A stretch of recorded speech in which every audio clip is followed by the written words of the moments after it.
Antes de tudo vos entreguei o que também recebi, que Cristo morreu pelos nossos pecados segundo as Escrituras e que foi sepultado e ressuscitou ao terceiro dia segundo as Escrituras. 1 Coríntios capítulo 15, versos 3 e 4. Dando continuidade esta noite ao Sermão do Monte, Sermão da Montanha, ou as Bem-aventuranças, como nós estivemos estudando na mensagem anterior.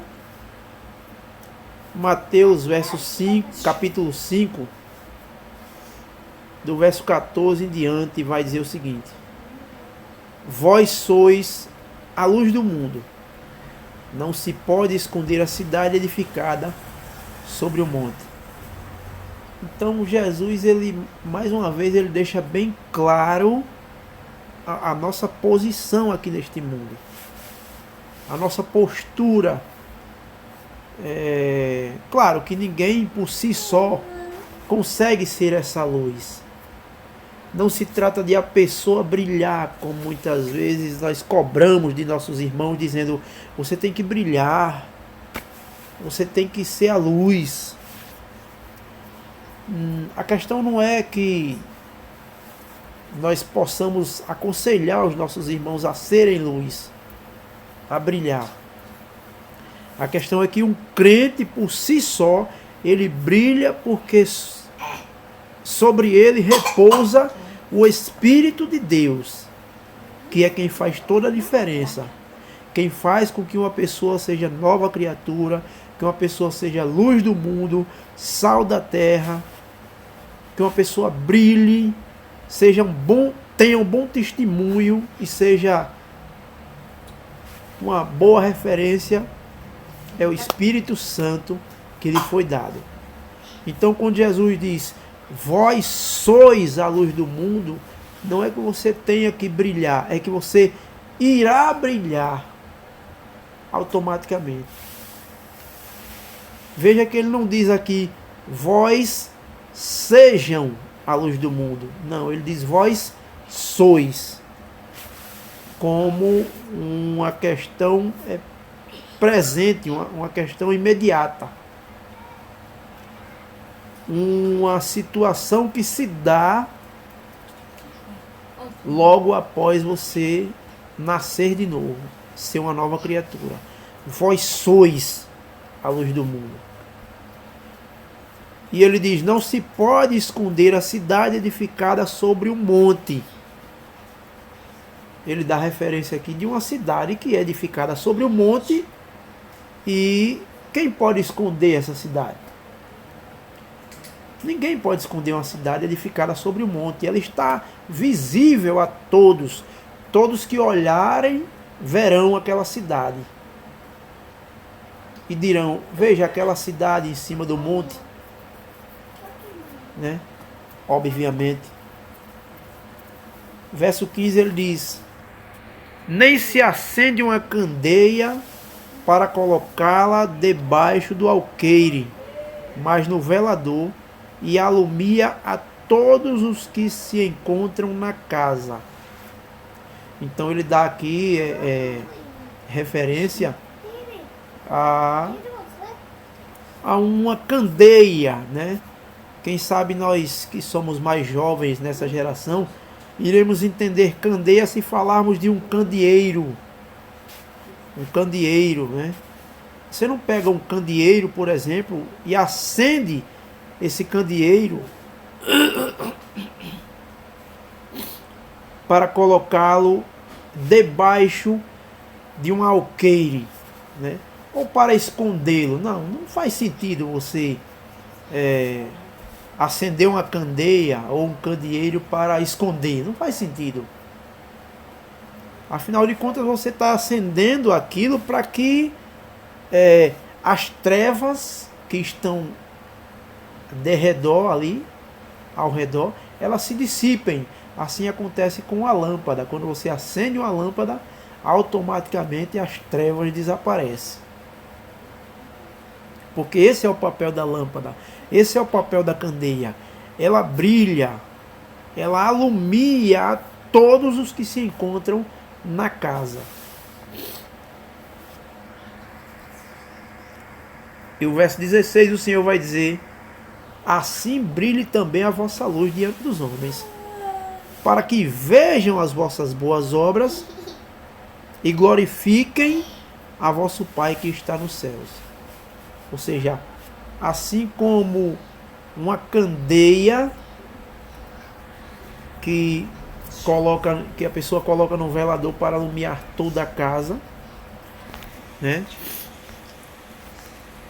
E assim como uma luz que a pessoa acende e ela clareia toda a casa, o Senhor diz: assim brilhe também a vossa luz diante dos homens. Ou seja, nós fomos criados novamente, porque é uma nova criação, né? As coisas velhas passaram e tudo se fez novo. Essa nova criação, ela brilha, ela tende a brilhar, porque é uma ação divina na vida de uma pessoa natural. É inevitável que um homem natural olhe para um cristão e não veja nele diferença. Vê pouca ou muita, mas vê. Não existe cristão igual ao ímpio. Não existe cristão igual ao ímpio. Se uma pessoa ela está frequentando uma determinada denominação e carrega em si o nome de cristão, mas ela não tem frutos dignos de arrependimento, não tem os frutos do Espírito, ela não brilha, ela não tem boas obras, como diz aqui, para que vejam as vossas boas obras, só pode estar havendo uma coisa na vida dessa pessoa. Essa pessoa não nasceu de novo, ela não nasceu do alto, ela não é uma nova criatura. Ah, mas o cristão falha. Sim, claro. Mas a falha do cristão é acidental. O cristão não vive praticando o pecado e alegrando-se com isso. Ele pode até cair mais de uma vez naquele pecado, mas o semblante dele é de triste, porque o Espírito Santo que habita nele foi entristecido por conta do pecado. Não é ele que foi entristecido, é o Espírito Santo. Não entristeçais o Espírito Santo no qual foste selado. Todas as vezes que pecamos, o nosso semblante muda, porque o Espírito Santo foi entristecido. Então, quando uma pessoa peca ou vive na prática do pecado e não traz tristeza, não traz um semblante diferente daquele que o semblante do cristão deve demonstrar, então obviamente essa pessoa pode não ter nascido de novo, pode não ser uma nova criatura, porque se ela é uma nova criatura, ela irá brilhar, ela fará a diferença. O Senhor disse: assim brilhe também a vossa luz diante dos homens, para que vejam as vossas boas obras e glorifiquem a vosso Pai que está nos céus. Então perceba, tudo redunda em glórias para Deus, para que vejam as vossas boas obras e batam palma dizendo: parabéns, irmão, parabéns, irmã. Não, glorifiquem a vosso Pai que está nos céus. Tem uma passagem na Escritura, uma passagem que, se eu não me engano, era o profeta Elias ou era Eliseu, ia passando e uma determinada senhora disse: ali vai um santo homem de Deus. Por que ela disse isso?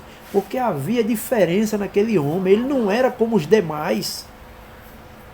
Havia naquele homem um comportamento diferente, que chamava a atenção das pessoas daquela região, incomodando a uns e alegrando a outros, como no caso dessa mulher se alegrou com a presença daquele homem, ao ponto de chegar a dizer: ali vai um santo homem de Deus. É assim que nós, cristãos, devemos nos apresentar. Devemos ser apresentados. Não é, lá ali vai o irmão fulano, fofoqueiro, encrenqueiro, barraqueiro, incompetente, insubmisso. Não, não é essa a imagem que o homem de Deus ele tende a mostrar. Sobre ele está o Espírito Santo, e o Espírito Santo o fará ser santo, andar em santidade. Assim brilhe também a vossa luz diante dos homens, para que vejam as vossas boas obras e glorifiquem a vosso Pai que está nos céus. Verso 17. Não penseis que vim revogar a lei ou os profetas. Não vim para revogar, vim para cumprir. Existe uma grande discussão com relação a lei ter sido revogada, a lei não ter sido revogada, abolida, ou seja lá o que for. O fato é que você não vai ver nos evangelhos nenhuma lei relacionada à caminhada cristã. A lei foi dada a Israel, né? Quando o Senhor fez um pacto com ele, com o povo de Israel. E a lei se cumpriu em Cristo, né? A palavra, o próprio Senhor, na sua palavra, diz isso. O fim da lei é Cristo. O fim da lei é Cristo. Então ele diz aqui: eu não vim para revogar a lei. Não pense que eu vim revogar a lei. Eu vim cumprir. Por que ele veio cumprir? Porque nenhum ser humano teve a capacidade de cumprir até aquele momento. Que a lei, ela na verdade, ela não era um respaldo para a salvação. A lei era um freio colocado no homem, como um cabresto é colocado na boca de um cavalo, para freá-lo. Não matarás. Então o homem, o que é que acontece? Não mata. Ou se ele matar, então ele vai sofrer as consequências, porque a lei diz: não mate. E se matar para comer? Obviamente, o que a palavra está falando aqui é quando se trata de homicídio, né? De você matar uma pessoa. E quando se trata de animais, né? Você pode sim, o animal, a gente se alimenta do animal, você pode sim matar o animal, contudo, você não pode torturar um animal. É proibido na palavra de Deus você torturar um animal, ou seja, matá-lo aos poucos, judiando. Você não pode. Existem várias questões, né, com relação à morte de animais. Você pode matar um animal para se alimentar, se ele for comestível e se não estiver em extinção ou proibido pela lei. Você pode matar um animal se ele estiver oferecendo risco a outra pessoa, uma doença, ou até um animal muito brabo, que ninguém consegue domá-lo.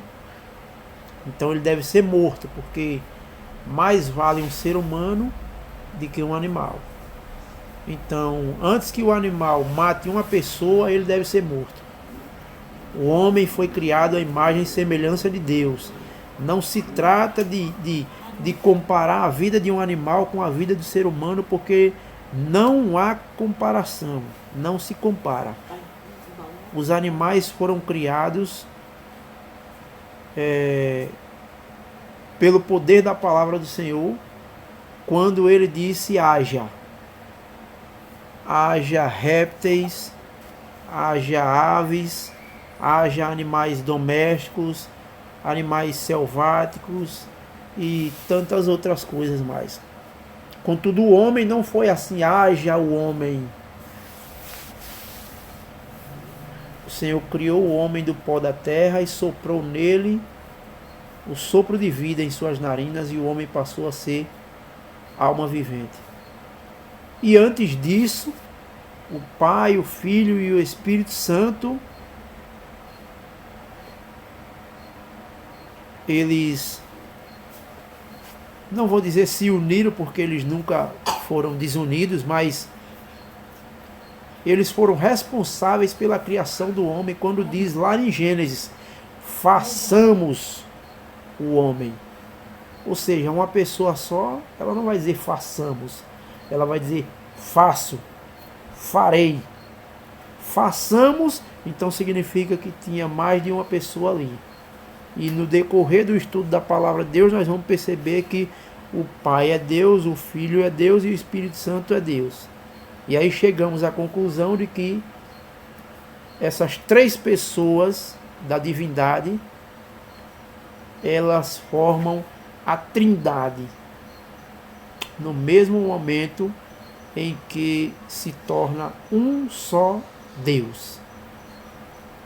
Um só Deus. Mas isso é assunto para um outro dia, com muito mais tempo e direção do Espírito Santo, para que isso seja aplicado no coração.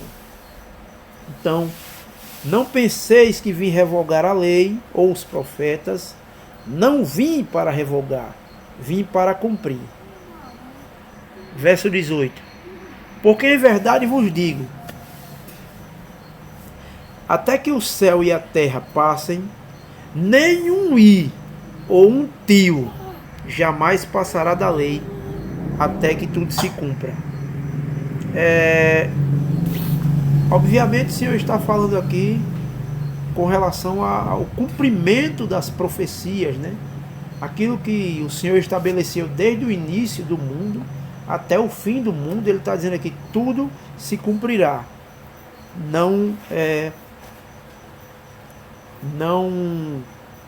Não passará nem um i, nem um tio desta lei, para que não se cumpra de acordo com o que o nosso Senhor quer que isso seja feito. 19. Aquele, pois, que violar um destes mandamentos, posto que dos menores, e assim ensinar aos homens, será considerado mínimo no reino dos céus. Aquele, porém, que o observar e ensinar, esse será considerado grande no reino dos céus.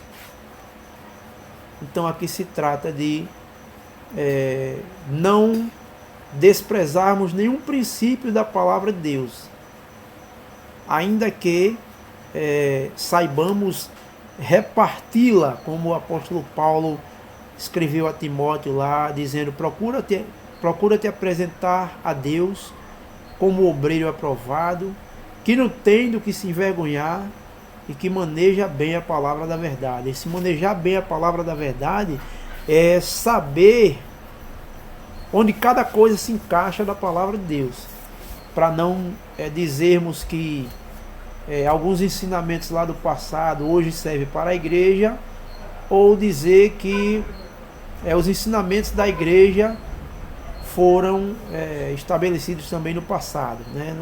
Não tem nenhum respaldo nas escrituras que possa dizer isso, né? O tratamento do Senhor com o seu povo terreno, que é Israel, foi um, e o tratamento do Senhor com o seu povo celestial, que é a igreja, é outro, né? É uma nova aliança no sangue de nosso Senhor e Salvador Jesus Cristo. Então, Aquele, porém, que os observar e ensinar, esse será considerado grande no reino dos céus. Verso 20. Porque vos digo que, se a vossa justiça não exceder em muito a dos escribas e fariseus, jamais entrareis no reino dos céus. Essa questão da justiça se exceder em muito a dos fariseus é aquilo que o Senhor falou certa feita. Não sejam como os fariseus, porque eles ensinam como deve agir, mas eles não agem. Pelo contrário, vocês devem ensinar e agir, porque vocês não são fariseus. Vocês são santos ao Senhor. Vocês são o meu povo. Eu os escolhi para que vocês vão e deem testemunho de mim. Então, que a graça de Deus esteja aplicando, o Espírito Santo esteja aplicando isso aos nossos corações na noite de hoje, e que o mesmo Espírito nos conceda a graça para entender a tua palavra, cada princípio em que ela foi ensinado, época, situação, para quem, porquê e tantas outras coisas mais que só o Espírito Santo pode fazer no coração do ser humano. Não adianta nenhum ser humano querer ensinar o outro essa divisão, né, essa repartição da palavra do Senhor, em que nós entendemos e chamamos de dispensacionalismo. Que Deus nos abençoe em nome do Senhor Jesus. Ao lembrarmos do teu nome, Jesus Cristo, não podemos esquecer do teu amor, que te trouxe a este mundo arruinado, para morrer pelo mais pobre pecador. Ninguém mais havia de tão digno para libertar o pecador. O Cordeiro de Deus puro, sem pecado, pôde dar-nos tanto amor. Nossas almas mergulhadas em tristeza despertaram tua nobre compaixão. Tuas ternas mãos marcadas alcançaram este povo que é tua possessão. Ninguém mais havia de tão digno para libertar o pecador. O Cordeiro de Deus puro, sem pecado, pôde dar-nos tanto amor. Ninguém mais podia nos dar novo alento. Ninguém mais podia numa cruz morrer. Para nos salvar deixaste tua glória, e tal glória vamos logo